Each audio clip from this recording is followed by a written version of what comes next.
రాజమండ్రిలో సంచలనం సృష్టించిన 2,20,00,000 రూపాయల బ్యాంకు దోపిడీ కేసును పోలీసులు 24 గంటల్లో ఛేదించారు. హెచ్డీఎఫ్సీ బ్యాంకు నుంచి శుక్రవారం నగదు దొంగతనానికి పాల్పడిన అశోక్ కుమార్ అనే 28 ఏళ్ల యువకుడిని అరెస్టు చేశారు. దొంగలించిన మొత్తం నగదును పోలీసులు రికవరీ చేశారు. రాజమండ్రిలోని హెచ్డీఎఫ్సీ బ్యాంకు ఏటీఎంలో క్యాష్ ఫిల్లింగ్ చేసే ప్రైవేట్ ఏజెన్సీలో గత 6 ఏళ్లుగా అశోక్ కుమార్ పనిచేస్తున్నాడు. చెడు వ్యసనాలకు బానిసైన నిందితుడు ఏటీఎంలలో లోడ్ చేయాల్సిన క్యాష్ శుక్రవారం మధ్యాహ్నం సమయంలో అద్దెకు తీసుకున్న కారులో పెట్టుకుని పరారయ్యాడు. 6 బృందాలతో గాలింపు చేపట్టిన పోలీసులు నిందితుడిని పట్టుకున్నారు. రాజమండ్రి సమీపంలోని ఓ అపార్ట్మెంట్ ఫ్లాట్లో దాచిపెట్టిన నగదును స్వాధీనం చేసుకున్నారు. దోపిడీ చేసిన డబ్బులో ₹1,00,000 తీసుకుని కొన్నాళ్లు ఎటైనా వెళ్లిపోయి తర్వాత వచ్చి అపార్ట్మెంట్ ఫ్లాట్లో దాచిపెట్టిన నగదు తీసుకుందామని నిందితుడు ప్లాన్ చేశాడని జిల్లా ఎస్పీ నరసింహ కిషోర్ తెలిపారు.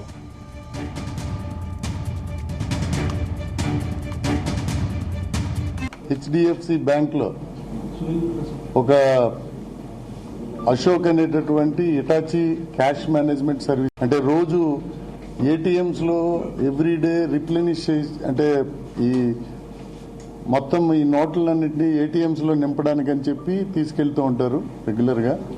సో దానికి సంబంధించిన మొత్తం ఏదైతే యాక్టివిటీ ఉంటుందో దానికి HDFC bank Hitachi cash management services అనే ఒక కంపెనీకి అప్పచెప్పారు. ఆ హిటాచీ క్యాష్ మేనేజ్మెంట్ సర్వీసెస్ వాళ్ళు 2 సూపర్వైజర్లు పెడతారు. ఆ 2 సూపర్వైజర్లతో పాటు ఒక 2 గన్మెన్లు ప్లస్ 2 కస్టోడియన్స్, ఒక డ్రైవరు, 5 ఉంటారు. వాళ్ళకు వెహికల్ ఉంటుంది. ఈ 2 సూపర్వైజర్స్ కూడా రాజబాబు అండ్ అశోక్ కుమార్ అనే 2 వ్యక్తులు.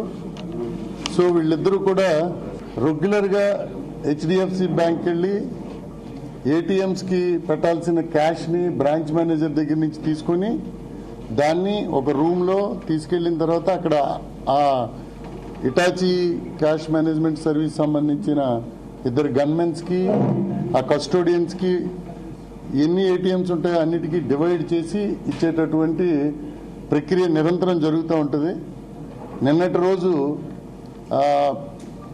ఈ అశోక్ అనేటటువంటి వ్యక్తి కానీ రాజబాబు అనేటటువంటి వ్యక్తి ఇద్దరు కూడా హెచ్డిఎఫ్సి బ్యాంక్ దగ్గర నుంచి ₹2,20,00,000 ₹50,000 ₹2,20,50,000 తీసుకొని ఈ కస్టోడియన్స్ గన్మెన్లు ఎక్కడ ఉంటారో వాళ్ళకి దగ్గరికి వెళ్లి వాళ్ళకి ఇవ్వకుండా ఈ రాజబాబు అనే వ్యక్తి ఏదో పని మీద బయటికి వెళ్ళిపోయినప్పుడు ఈ అశోక్ అనే వ్యక్తి జాగ్రత్తగా ఆ రాజబాబును కూడా ఏమర్చి ఈ మొత్తం క్యాష్ ని